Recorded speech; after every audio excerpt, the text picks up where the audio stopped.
Sis and Tell, a whole lot of talk, a whole lot of nothing. Amanda does stand up, Alison's on TV, and when they hop on the phone, you already know it's the place you wanna be. Sis and Tell, the podcast that's so sweet. Oh, Sis and Tell, Sis and Tell, a whole lot of talk about, a whole lot of nothing. Sis and Tell. Hey, Allie. Hi, man. What's going on? I'm freezing. I'm freezing. I'm so no, cold. I'm so cold. I don't know what to do. I'm colder. And I lived in Boston for 4 years and Chicago for 4 years. I really have no room to complain. You know what? I can't stand when people are like, say things like, you lived in the North forever. You should be okay with this. You were born in the South. You should be okay with the heat. You know what? We are okay with HVAC because we go from building to building to building. And I'm sorry to do this, but I'm going to throw Mommy under the bus. Uh-oh. It's her fault and Daddy. Go ahead. It's their fault because we grew up with electric blankets. Yeah. Okay? It's amazing we're alive. The craziest thing. It is amazing the house didn't burn down. And Mommy and Daddy, full on paranoid about safety and everything, but they would tuck us in at night with an electric blanket. Right. Which is... We couldn't eat popcorn when they left the house because we may choke to death.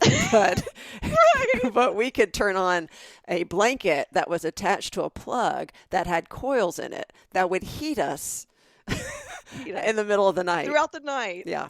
Right? It was like a giant Mommy pad. brought that blanket to Blue Star when she was a camp counselor. That's her story, that she was so cold in North Carolina, in those North Carolina mountains, that she brought her electric blanket with her. And of course, I think the campers made fun of her.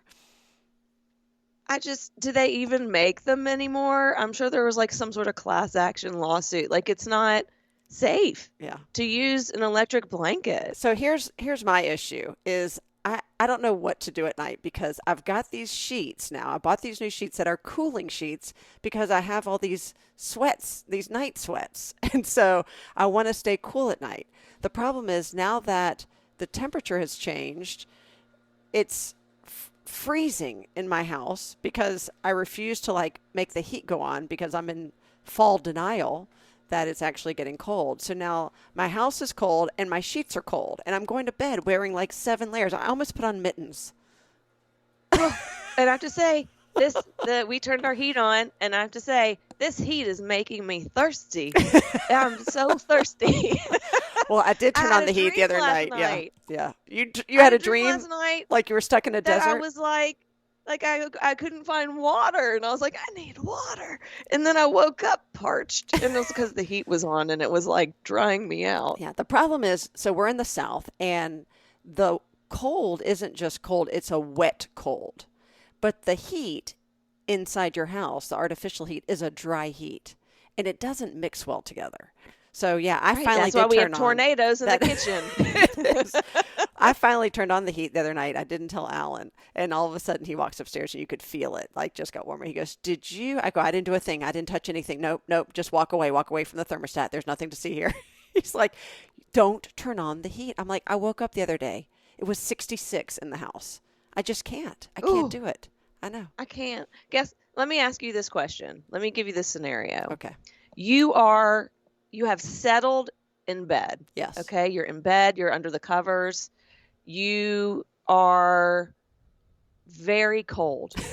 This is this is not even hypothetical. Yes. Alan, it's reality. Okay.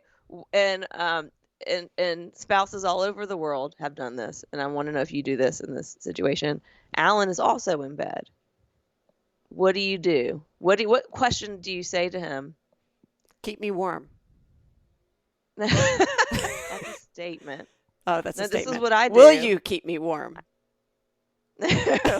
Rub my butt. Will you rub my butt? No.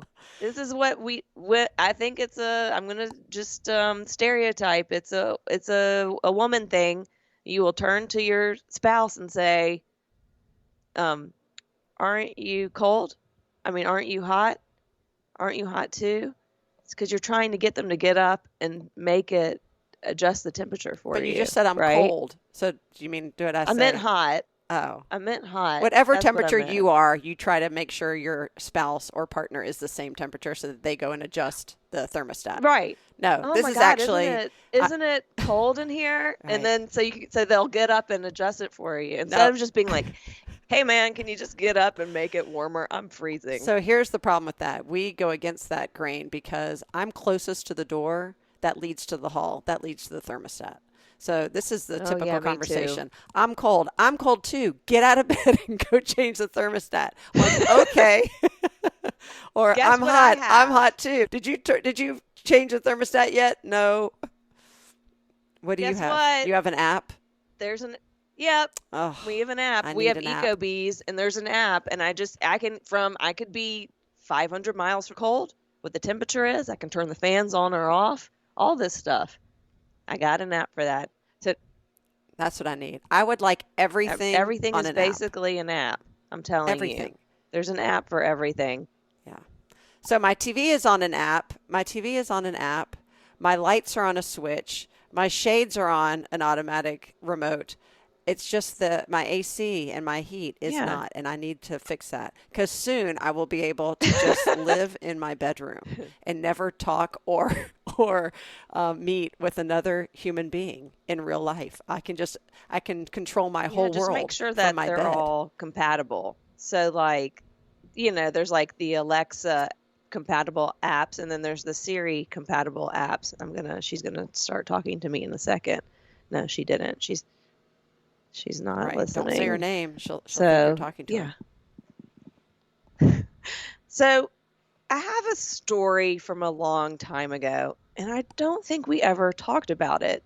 And I actually only think I told a few friends about it.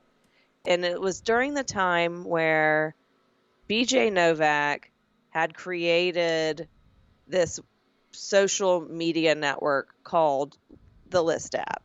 And you basically did we talk about this ever? When you say did we talk about it, everything has merged into one memory. Yes, we spoke about it. Did we speak about it on the podcast? I mean, if I can't remember, I'm assuming our listeners can't remember. I don't think this specific story has ever come to light. But so he created this. BJ Novak from The Office, right? He's also one of the writers on The Office. I think he eventually became an executive producer. He went to Camp Ramah. Did you know that? Of course he did. Went to our camp. He went to was our at Camp our Ramah? camp. He was at our Camp Ramah. He's Camp like Ramah, 2 New years England, younger than Camp me. Ramah, Palmer, Yeah, to be specific. Palmer. And so he created this app, and I got onto it when it was in beta. So there are just like a few hundred people on it, including a ton of celebrities. So we would create these lists, literally the List app. You would create lists. People would interact with you. There was a comment section. I was interacting with John Mayer, and not like The real John Mayer? The real John Mayer. How do you know it was the real John Mayer? Because he was friends with BJ. It was the real. Stop questioning. Okay. Just stop. Just saying. Okay. He was. No, it was not. I was not being catfished. The whole app would have had to be catfishing. But so also Debbie Ryan was on there, who she's a former child star from Disney. She was on The Sweet Life of Zach and Cody, and then she ended up having her own show called Jessie. Hey, Yes. Jessie. Hey, Jessie. She was a nanny. Yeah. So she was a nanny. I became friends with all these people. I had internet friends, which is not a shocker, right? So this was 6 years ago, and one of my internet friends from List app contacted me. She actually just liked an Instagram post of mine, so I messaged her. I was like, "How are you?" And then By she the way, sent me that's a a link. phrase that was a phrase we never used growing up. One of my internet friends. I just want to note Because that. we didn't have the internet. Well, right, but but you say it so nonchalantly, like that's just commonplace, right? One of my It is for internet me. friends. Okay, go One of my ahead. internet friends. So I was like, "How are you?" And she sent me a link to this TikTok video of someone spilling the tea from the List app. When there was so much drama at the beginning, it was like the sweetest little community, and then they opened it up and it got very drama. But But she told this crazy story of how she was on it. She was really young. BJ Novak found her on like Instagram or Twitter and started DMing her and then invited her out for drinks. Can we back up And for a she, second? What was the app yeah. supposed to do? What was the point of the app? Did you mention that? I didn't. So I don't listicles remember had that. started to get listicles had gotten really big on like BuzzFeed, and this app was just you create lists. That's Oh, all you that's do. it. You Okay. And it but happened to be people a were lot of famous people and a lot of non-famous people. well because it was the beta, meaning that it hadn't been opened up to the public. They were Right. testing it out, and so he invited all of his like celebrity friends and like really interesting people and like anyways. How So did you get it invited? Not to say you're not interesting, but no, I'm not a celebrity, obviously. But so I got invited through a friend's friend, right? So there are also like these tech people on there too. gotcha. So my Okay. friend, my friend's friend helped was there at the beginning, and then they got invites, and they would send out invites to people, and it was Oh, it was very like that app. What was that app you made me join where people were lecturing and you had to ask for the microphone and there oh yeah, were Clubhouse. Clubhouse. It was like Yeah. Clubhouse. Okay. Except by the time I got on Clubhouse, it was like there was a ton of people on there. But Is I Clubhouse love still getting. around? Is Clubhouse I still don't know. I existing? deleted it Sorry, I probably. keep But digressing. Okay. So back to your friend yeah, on TikTok who I spilled the tea. yeah. So so this other person from List, who I don't know what her List app handle was. So I may have been friends with her. I don't know, but I can't tell. But she was telling this story about she went out with BJ Novak for drinks. She thought it was just friends. John Mayer was there. This was how bizarre it was. We were all like, how are we interacting with these celebrities? But so she and her friend, and then she started talking about her boyfriend, and then he's like, boyfriend, and then he like dissed her or whatever. Mm. So, which led me down this kind of memory lane rabbit hole of the time I went out with a celebrity from List. Was it And John it Mayer? was it was not John Mayer. It was Debbie Ryan. Did I not? I cannot believe I did. I'm actually You pretty did certain I tell did me not this tell. story. You told me I we did did not. not say this on We did on not want air. to. I did not want to make it public because I felt like things happened that night that I did not want to. I did not want to. What's the word? Publicize, expose I did not. people, Yeah, incriminate. expose all of those things. Thank you. So, but But what it's has been changed your mind? Now you do want to? time. No time. And also, I'm not. I made a video about it and I put it on TikTok because Shanaz was like, "What happened?" I started telling her. She's like, "I had no idea." I realized I'd kept it such a secret for so long, and that it's really not a big deal. And so Debbie Ryan was in town. She said, "Do you want to go out for drinks?" And I was like, "Okay." And she invited this other friend of hers along, who I did not know, but was also a Disney child star, and her name was Chloe Bridges. And they're both phenomenally gorgeous. I'm out. They're like, where do you want to go? They have no idea how old I am. I'm like at least 10 years older than them. I have children. They don't know this. Where do you want to go? I, of course, pick a bar, restaurant, indicator, because I don't like to go That's 2 miles from your house. beyond 2 miles from my house. And so when we have drinks and then they say, we're going to go Uber to this club in Buckhead, right? Which I'm like, I've never been to a club in Buckhead. I'm not, You're like, I don't even think I've been to Buckhead. I don't, right? But during the dinner, they were telling me like the craziest stories, which were just probably normal stories for them. But they were telling me about their interactions with John Mayer. John Mayer he's popping up a lot in this. Who knew? This is like, forget Kevin Bacon. This is 2 degrees from John Mayer. But he's like, he gets around. That's all I'm going to say. And they use this term. Here's the thing. John Mayer is my age. Literally, we're the same grade, which I always will use that term. You're the same grade. Okay. Yeah, we're the same grade. So they're telling me these John Mayer stories. They're talking about like promotional events that they did in Vegas, which I felt like they were taken advantage of. And I felt like protective over them. They had no idea how old I was. Again, so then we went we got in this Uber, right? And I was basically, I didn't know, but I was being kidnapped by them because we pull up not to a Buckhead club, but to a gated community. A gated community, and I go, well, this is not the Buckhead Club or whatever it was called. And Debbie Ryan turns to me and goes, Amanda, we've kidnapped you. I mean, like, of course, it was like a joke. Yes. But she didn't tell me we were going to this other person's house, right? So now I'm like, I have no idea what's happening. I don't know what I'm doing, but Aaron's watching the kids tonight, and I've got my phone, and I've got plenty of power and lipstick. So we end up hanging out at this guy's house.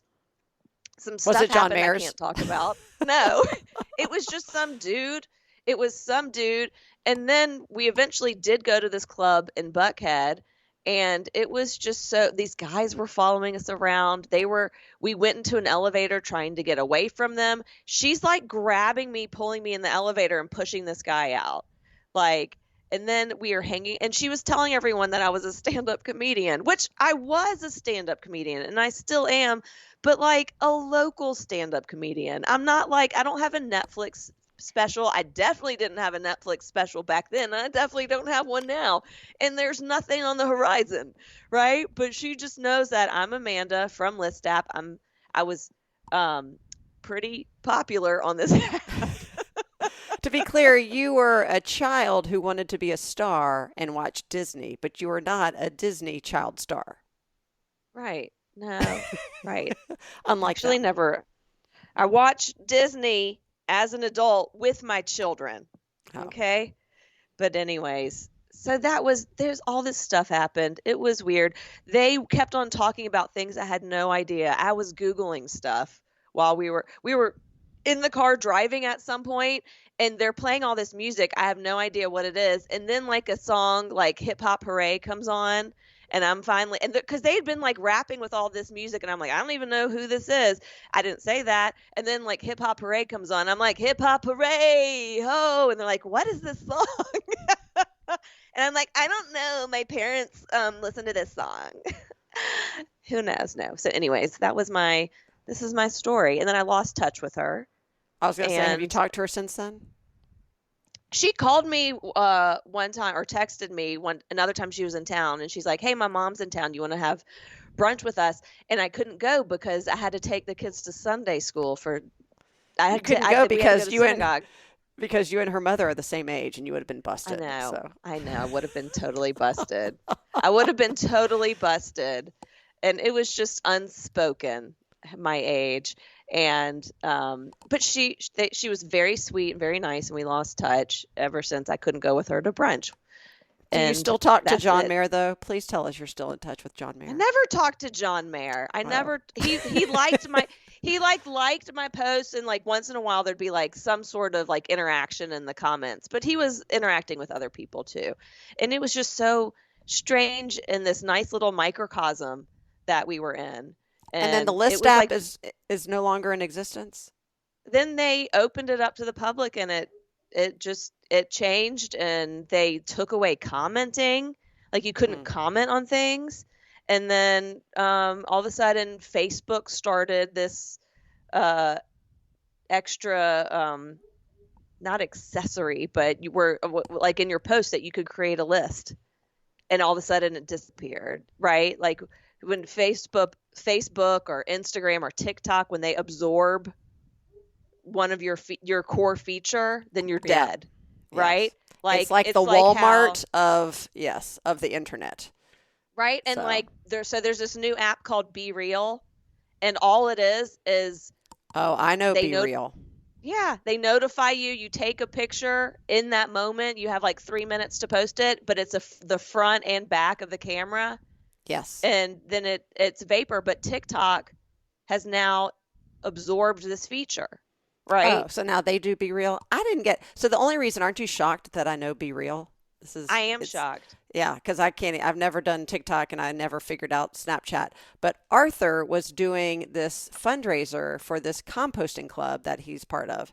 And all of this to say running. is, so Cute. he's running. And he wanted us, if he got like a certain followers on Be Real, they got more money or something. So he's like, can everybody just join? I'm like, okay. And I didn't know what I was really joining. And then he's like, well, it only counts if you have 5 friends on it. I'm like, I have no friends on it. But then I finally found one friend who showed me, said, oh, you got to take a picture of what you're doing at that time when it says to take it. I'm like, okay. And I kept flipping the camera and flipping, and they go, no, it takes both angles. I'm like, but I'm cooking dinner, and if I show the dinner, then it shows me from the worst angle possible.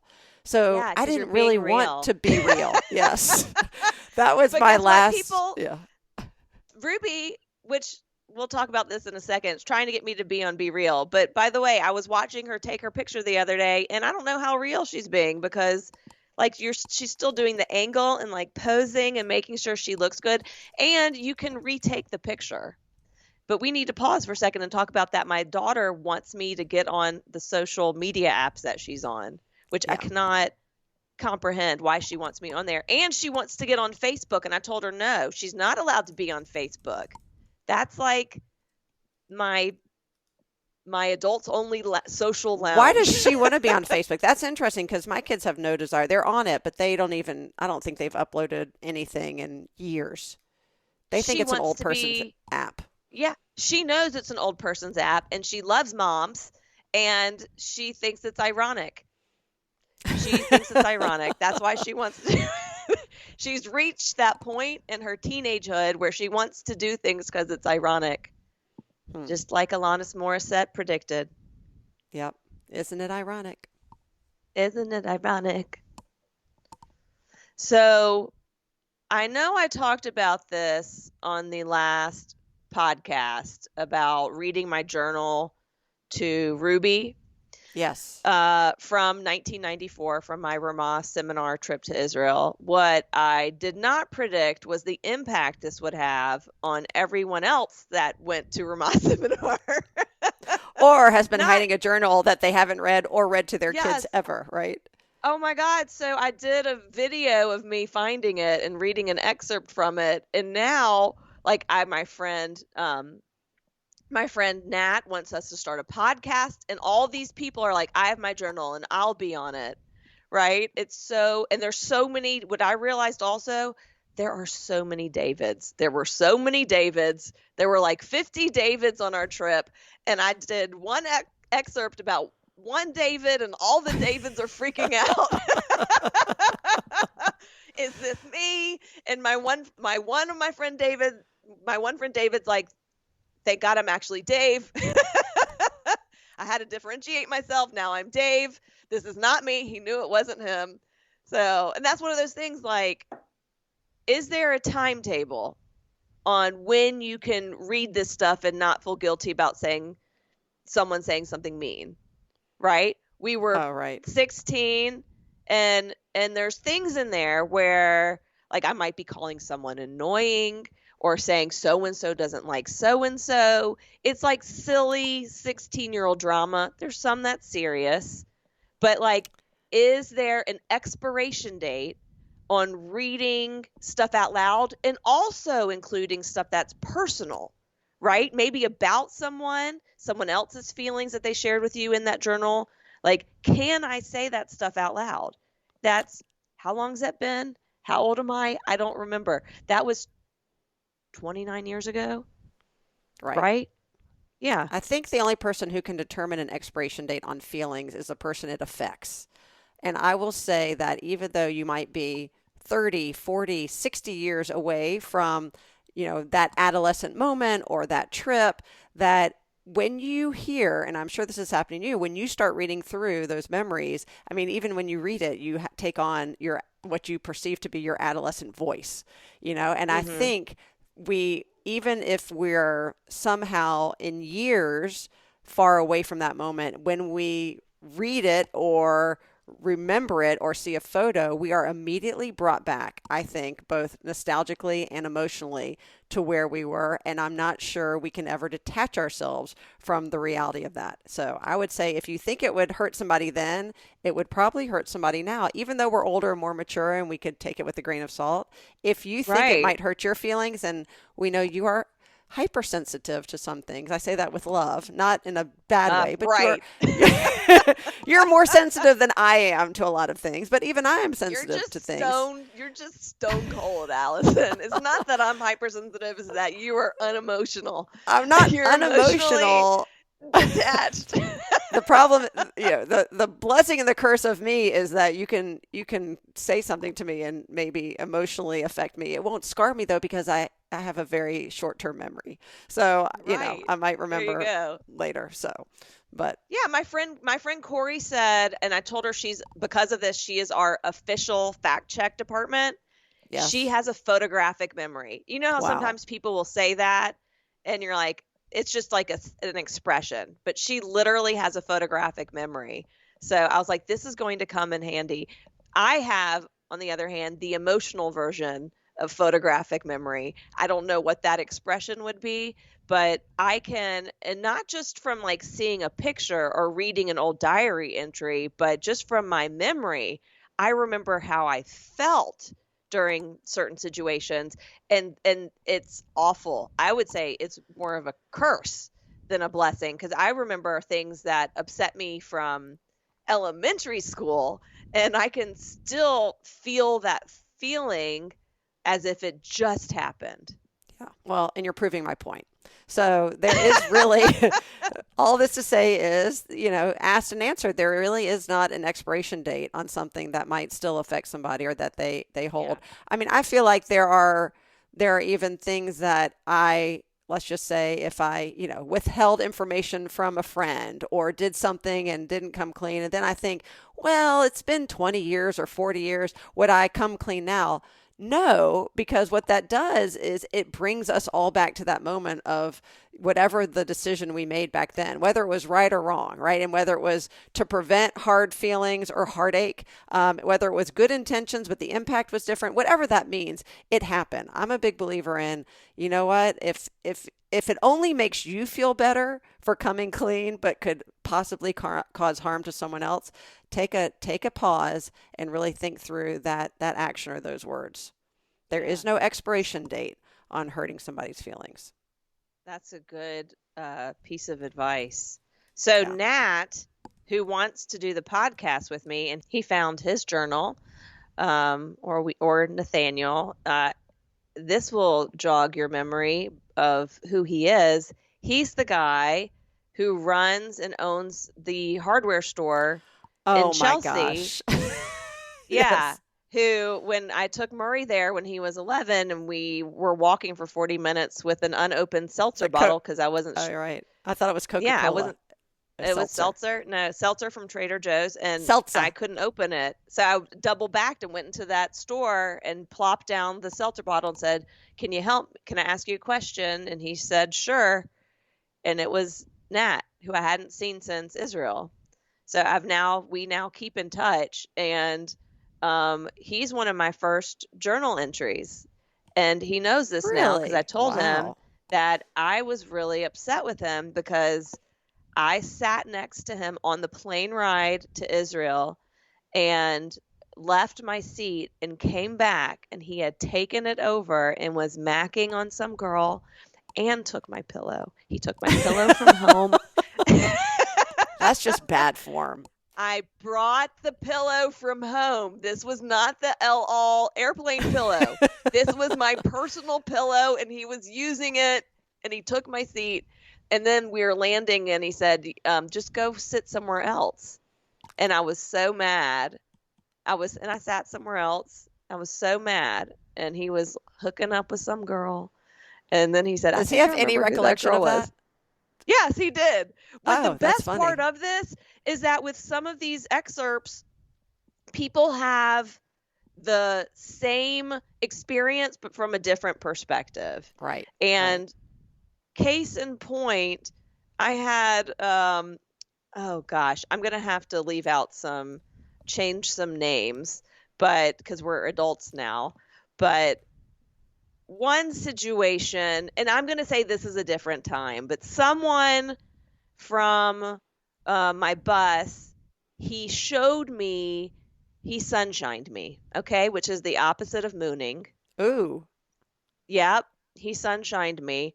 And then my friend Max found his journal, and after I had read that entry to my other friend, I was like, "Oh my God, listen to this!" And then Max messaged me. He goes, "Amanda, I found the first mention of you in my journal, and it's when we paid my roommate to sunshine you as a dare." So you're filling in the blanks of a story. So filling in, like, I didn't know that they did it as a dare. All I knew is all of a sudden this guy, I was like, and y'all, this would never happen nowadays, that you would be so canceled, which is why I'm not saying names. Right. I'm not saying any names. Can I just ask one question? And you can Yeah. either not reply or say or confirm or deny. Was the guy who sunshined you John Mayer? We'll just leave it at that. I'll just leave it at that. No reply. He was in your grade. He was in your grade. He was in my grade. So, thanks for listening to the Sis Tell podcast. Share us with your friends.